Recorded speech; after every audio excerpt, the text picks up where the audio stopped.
here. I don't know when the last really popular World's Fair was, but maybe Expo 67 or something around it, when World's Fairs were the destination for family vacations.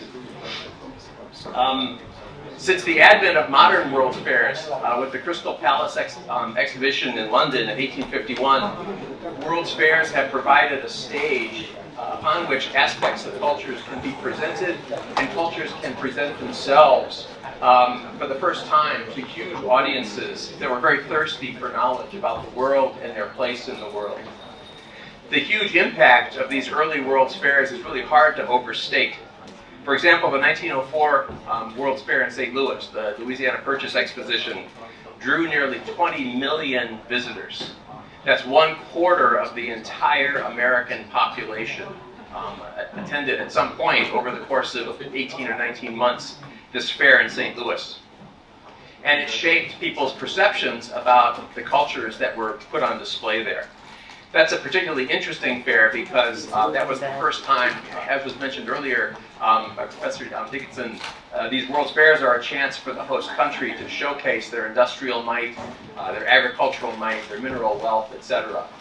And the 1904 World's Fair was America's first opportunity to show off its new colonial holdings. And so they set up the largest exhibit at that World's Fair was the Philippine Village, bringing over 1,200 Filipinos to be exhibited au natural in downtown St. Louis. It was a fascinating experience for the fair goers. Anthropologically, it's a really weird sort of setting of wanting to display these cultures in their natural setting, yet also in this context of a Victorian American society that didn't like nudity, didn't like all sorts of things. And interestingly and very timely, there were rumors very quickly that the Philippine Village was running out of dogs that they needed to cook for dinners, and newspapers were publishing warnings for people to lock up their pets. It certainly has echoes in the recent presidential election. But these World's Fairs were really important. And as was described by the St. Louis promoters about their main exhibition area, to see the Pike, that's what the main exhibition street was called, to see the Pike is to see the whole world. For many fairgoers, these World's Fairs provided their first personal encounters with Asia at a time of growing business, military, technological, and Christian missionary interactions between East and West. Over the last few years, a number of us at BU and other institutions have been working on a really fun digital humanities project that we call Asia at the World's Fairs, an online exhibition of cultural exchange, to explore how Asian cultures were presented or presented themselves on these vast international stage through these exhibitions. It's meant to be very broad and very inclusive. These fairs, our project is sort of focusing from the mid-19th century, the 1851 fair, through the late 20th century, but we don't really have any particular bounds. We're trying to divide the project or organize the project by themes, architecture, dance, cultural diplomacy, anthropology, food, etc. And within each theme, we're inviting scholars to put together case studies that show in some detail particularly interesting aspects of these interactions. So far, we have a number of exhibits completed. Professor Alice Zhang, who will be speaking later this afternoon, has already finished her exhibition on presenting the Japanese pavilion, the Hoden, at the 1893 Columbian Exposition in Chicago.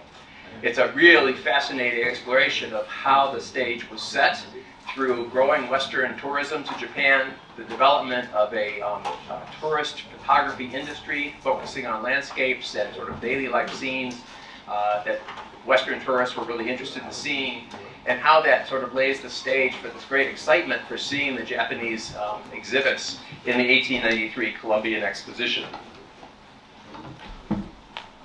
Here's some of the many archival photos. You'll hear more about Japan at these World's Fairs in two ways. I hope you have had or will soon have a chance to look at the ongoing streaming exhibition of the summary history of Japan at the World's Fairs that Professor Zhang and our art history PhD student, soon to be completed PhD student Connie Robles has put together. It's streaming on the monitors out in the lobby. that looks at both what's happening in Japan at different time periods and how that's reflected in their exhibits at fairs at different times from the 1850s through the 21st century. Japan's presence at the 1904 St. Louis World's Fair will be explored in some detail this afternoon. It's a really important example of how an exhibition can be used by a country to paint a certain picture that they want the Western world, and America in particular, to understand. And Japan becomes really, really savvy at this. And they follow up the 1904 exhibition with an important exhibition in Milan in 1906, the really important British-Japan exhibition in 1910, and the really important 1933 exhibition at the Chicago Century of Progress World's Fair, where Japan presents a view of itself to try to enamor Americans to Japanese culture at a time that it's very actively expanding its militarism in East and Southeast Asia.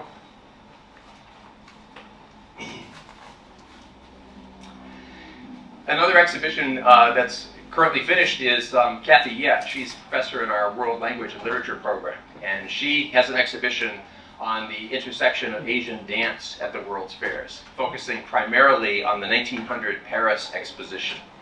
Kathy looks at traditional Asian dance, what Westerners knew about Asian dance before the 1900 exposition.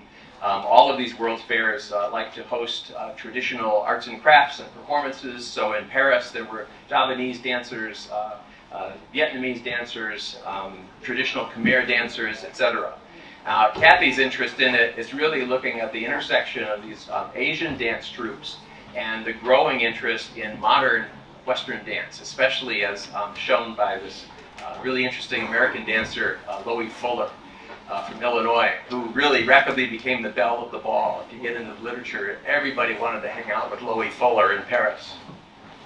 And in Kathy's exhibition, she explores how Loie Fuller is entranced by these Asian dance troupes and begins to adopt some of their traditional dance moves, and how the Asian dance troupes are similarly impacted by Loie Fuller's modern dance. And this can then be tracked through the 19-teens, 1920s, 1930s, around the world many times, looking at the developments of the incorporation of Asian dance with American modernist dance companies like the Denishan Dance Troupe in California, and looking at changes in Asian dance troupes by Japanese performers like Sada Yako, and Chinese opera stars like Mei Lanfang, Qi Rushan, and others in China.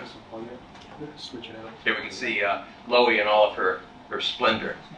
Professor Eckel, David Eckel, here in our Department of Religion, put together a fascinating exhibition focusing on the 1893 Parliament of World Religions. That was one of the several parliaments that were held in conjunction with the 1893 World's Fair in Chicago. This was the first major exposure of Americans to Asian religions, and it's a really fascinating parliament. The organizers of the parliament were key Christian leaders, and although it wasn't the stated goal, the unstated goal was to demonstrate to the world the superiority of Christianity over other world religions. And they invited a variety of Asian representatives to provide talks and take part in discussions at the Congress in Chicago. These include a large delegation of Japanese practitioners and scholars, including Shaku Soin, this Zen master that we see here.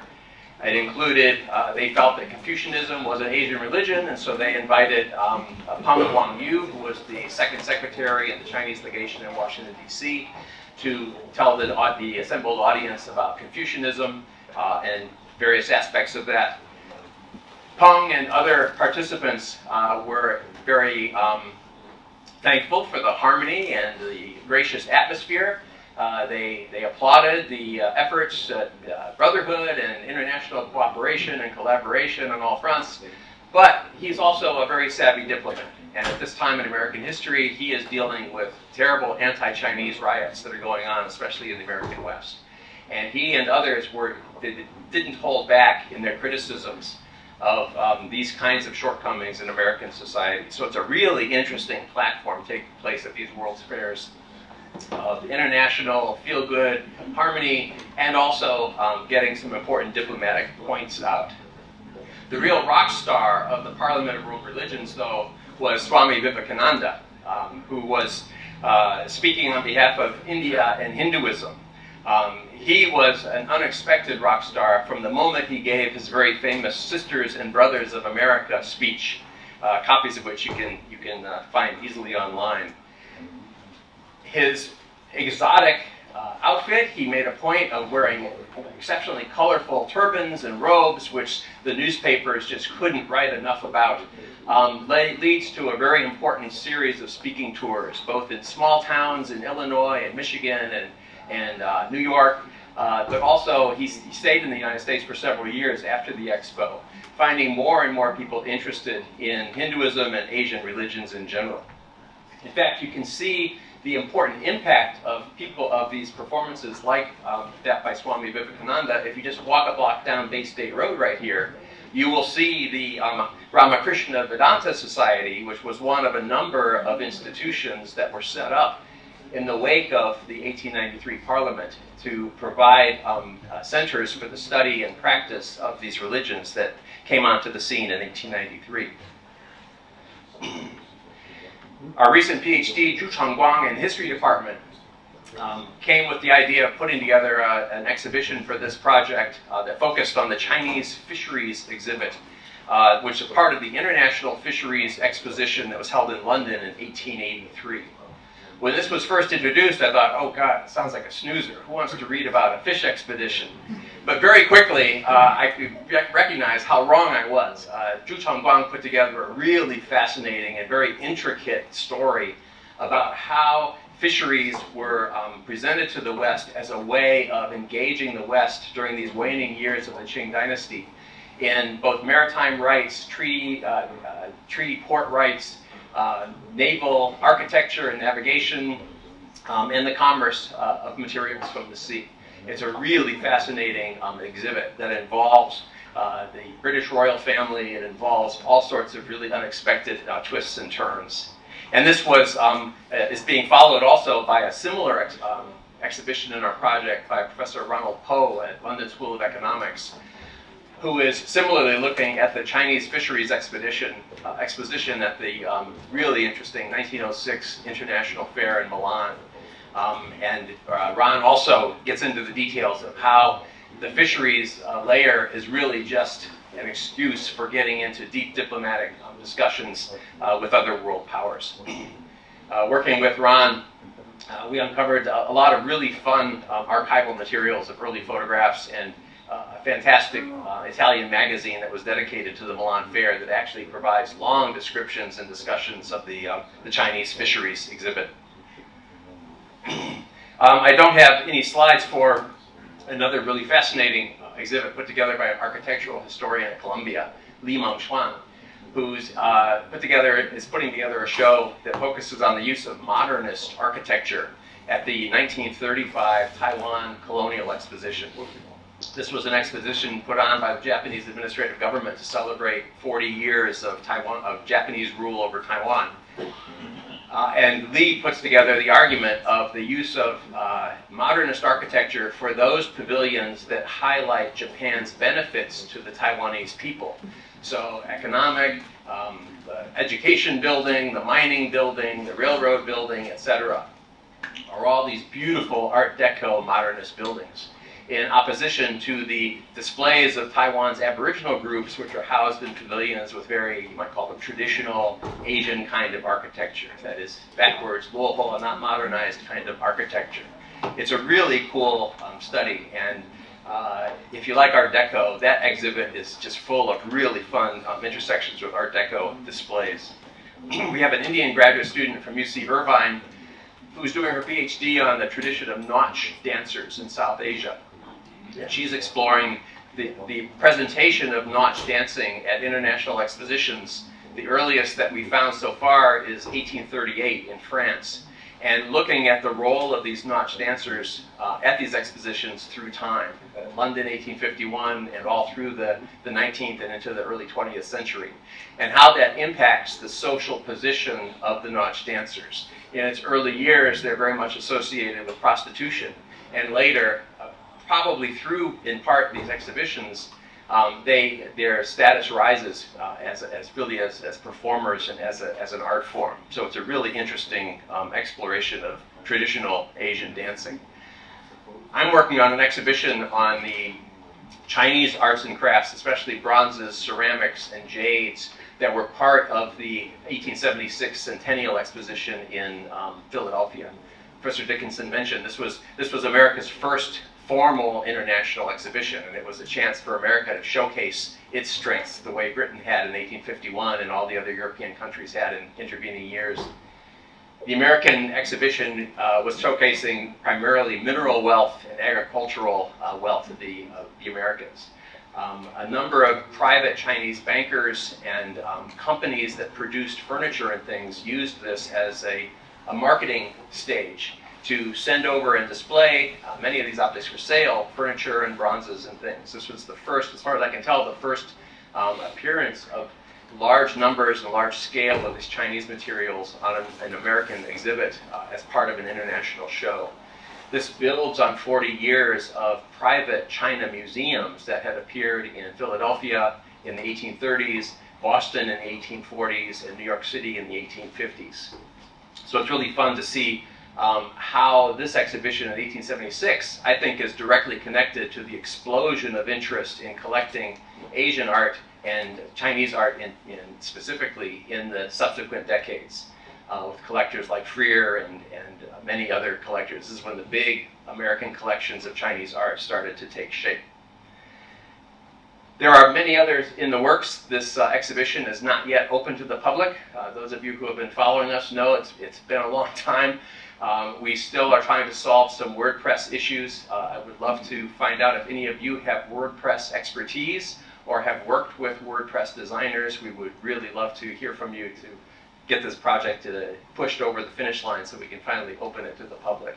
But it's a really fun avenue, a really fun sort of format with which to look at developments in Asian-Western relations and understandings through this lens of these international fairs. The fairs set a high bar. If you look at newspaper accounts of these fairs, it's not uncommon to find headlines like this one from Chicago newspaper in 1893. This is a gathering without parallel in the history of the world. Well, that's a pretty high mark to meet, but I hope that we can continue to appreciate how important this particular vehicle was for cultural exchange and learning about other cultures, and the use of this platform for diplomatic and business and economic purposes. Thank you very much. I'll be happy to field questions.